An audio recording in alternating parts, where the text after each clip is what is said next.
uko mwarimu ashobora kujya mu ijuru. Ni gute umuntu ukora umwuga w'ubwarimu yajya mu ijuru? Imana yonyine nizi uburyo mwarimu yarushye, gusuzugurwa n'abaruta, kugenzurwa n'abamuruta kimwe n'abaruta, kurerera abatagushima, kwigisha abantu bakazaba bakomeye ariko ntibazakwibuke, kwigengesera ngo atagira uwakomeretsa, kugira igitsure kire ku munzani kiringaniye, kwigira umwana, kwishyira mu mwanya w'uwo ari kubwira, kwicisha bugufi kandi akomeye, gusubirishwamo no guhora muri bimwe, kubazwa ubusa kenshi, guhora ahanganye n'ibitekerezo by'abo yigisha, kunengwa n'abo yigisha, kwitwa amazina asuzuguritse. Uyu ni umusaraba uhagije kandi uremereye kuri mwarimu. Gusa uyu si we musaraba wenyine mwarimu aba afite. Uko mwarimu akura ni nako umusaraba we ugenda ukura. Iyo mwarimu ari umusore cyangwa ari umugabo, abona utwana tw'udukobwa duto tumukunda cyane, tukamwereka urukundo. Twese dukunda abadukunda. Hari ubwo bitangira kurenga umurongo, umunyeshuri akararikira mwarimu na mwarimu akiyumvamo umunyeshuri. Iyo bigeze hano, iyo bakomeje akagera ku kigero cyo kuba basambana, aha mwarimu aba yinjiye mu mubare w'abikuzimu. Gusa iyo azibukiriye iyi mico n'izi ngeso akazireka, abakomanga ku marembo y'ijuru babikomeje akabirwanya cyane, ntazigera abitekereza, ntabikore, aba yinjiye mu mubare wabo mu ijuru. Kimwe n'uw'igitsina gore, hari ubwo ashobora kurarikira udusore tukiri duto cyangwa abagabo yigisha, nawe nuko bigenda. Hari ubwo kandi mwarimu aba yigisha abamuruta cyangwa se abakomeye kuri we. Iyo ibitekerezo byepfiyo ikuzimu byamuteye, atangira gushaka kwima amanota abanyeshuri be. Baba ari ab'igitsina gore, akababwira ko asabwa kubanza kuryamana nawe. Baba ari ab'igitsina gabo, agasabwa kubanza kwishyura amafaranga. Kimwe n'ab'igitsina gore baba bashobora kubikora. Iyo baheze mu ibi bitekerezo n'izi ngeso, baba bakomanga ku marembo y'ikuzimu. Iyo babikomeje rwose bagahamya imizi muri byo, baba bagiye mu mubare w'abikuzimu. Gusa ibitekerezo by'ijuru iyo bibajemo, bakazibukira zino ngeso bakisubiraho, baba bakomanga ku marembo y'ijuru kandi bajya mu mubare wabo mu ijuru. Umusaraba wa mwarimu ahetse upima ibiro byinshi. Hari ubwo ahura n'ikigeragezo cy'abanyeshuri, agahura n'abanyeshuri babaswa kandi asabwa kubigisha no kwerekana yuko ibyo yigisha babyumva. Hari ubwo aba yakoze byinshi kandi bihagije rwose kugira ngo umunyeshuri abe yatsinda, ariko bikananirana, bikarangira mwarimu afashe icyemezo cyo gutanga amanota y'ubuntu. Akora uburiganya rwose, akerekana ko abanyeshuri babyumva. Iki gihe iyo abikomeje, iyo yatangiye bino, abakomanga ku marembo y'ikuzimu. Iyo abikomeje bino bitekerezo bikamuherana, abajya mu mubare w'abikuzimu. Gusa iyo atsinze bino bitekerezo na kino kigeragezo, abakomanga ku marembo y'ijuru kandi akajya mu mubare wabo mu ijuru. Umusaraba wa mwarimu ukomeza kuremera.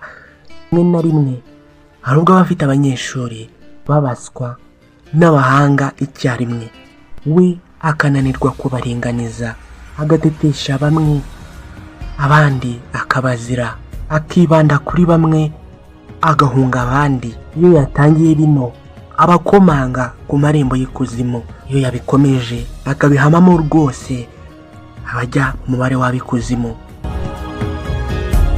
Umusaraba wa mwarimu nturangirira hano. Hari ubwo ahura n'umukoresha utamukunda, ibyo yemerera bamwe we ntabimuhe. Ibi bikamubyimbya umutima, agatekereza nabi. Iyo ahora muri ibi, yemere kwicisha bugufi no kudahangana abakomanga ku marembo y'ikuzimu. Ugiye mu ihangana ryeruye iki gihe abajya mu mubare w'ab'ikuzimu. Umusaraba wa mwarimu ugira ibiro byinshi, hari ubwo mwarimu ananirwa kugenzura no kubara amafaranga yinjiza n'ibyo asohora, agahora mu madeni, abandi bagahora bamuvuga nabi. Iyo byamunaniye kugenzura amadeni ye iki gihe abakomanga ku marembo y'ikuzimu. Bimunaniye burundu akaba ngo uwo arahise, iki gihe ajya mu mubare w'ab'ikuzimu. Umusaraba wa mwarimu ufite ibiro byinshi, hari ubwo mwarimu aba afite umuryango uhora umukeneye, niwe ukora byinshi mu rugo, wita ku bana, niwe wita kuri buri kimwe cyo mu rugo, akajya ku kazi yakerewe, kugenzura igihe, gukora buri kimwe mu gihe cyacyo bikamunanira. Iyo yatangiye kujya muri ibi abakomanga ku marembo y'ikuzimu, iyo yabikomeje abajya mu mubare w'ab'ikuzimu. Umusaraba wa mwarimu uraremeye, kurira biragoye kandi bisaba umutima ukunze. Udafite ubwitange muri uyu mwuga ahora yitotomba, abona avunika cyane kandi akabona duke. Iyo bino bitekerezo byamubaye byinshi mu mutwe, hari ubwo atangira kugereranya ibyo bamuha n'ibyo nawe atanga. Hari imvugo yigeze kumenyekana cyane igira iti, mbeshya ko umemba mubeshye ko nigisha, kubera ko umushahara we uba ntacyo wamumarira mu byo akeneye byose. Hari ubwo ajya muri byinshi ashaka imibereho, rimwe na rimwe haba habuze no kunyurwa ndetse no gukunda umurimo. Iyo yatangiye bino bikorwa no kwijandika muri ibi bitekerezo, abakomanga ku marembo y'ikuzimu. Gusa iyo azibukiriye akabireka rwose, abakomanga ku marembo y'ijuru akajya mu mubare wabo mu ijuru. Harimo hari ubwo kandi atwarwa n'ibitekerezo by'uko akazi kamuboha cyane, kandi abatari abarimu bateye imbere kumurusha, akumva yacitse intege mu mwuga akora. Rimwe na rimwe agatekereza guhindura umwuga cyangwa se kumera nk'abo abona.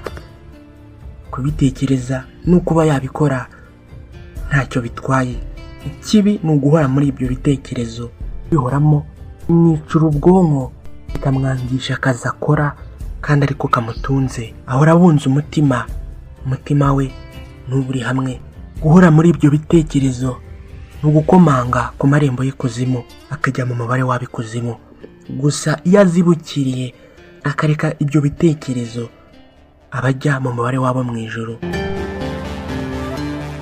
Nubwo ufite umwuga uremereye, ugira umwuga ukomeye kandi mwiza, mwarimu, uko waba uremererwa kose, hari benshi bagushima kandi bazahora bagushima, kuko benshi bakomeye warabahetse umugongo wawe, ubakikira ku bibero byawe, ubaterura mu biganza byawe. Ubumenyi bwawe, ubumenyi wabahaye, nibwo barisha, nibwo bubagaburira. Mwarimu ni uwo gushimwa rwose, kuko mwarimu igihembo cyawe ni ijuru, nta kindi ukwiye. Mu Rwanda tugira imvugo igira iti, uwibahetse aba yigisha uwo mu mugongo, uwigisha nabi abe biga ibibi, ni mu gihe n'uwigisha neza aba yigisha abeza b'ejo hazaza. Ibi bivuze ko n'ukora igikorwa icyo ari cyo cyose, cyaba kibi cyangwa cyiza, aba yigisha abandi. Dukore neza, twigisha abandi. Njye nitwa Aimable Niyongira, the teacher. Iyi ni inama yanjye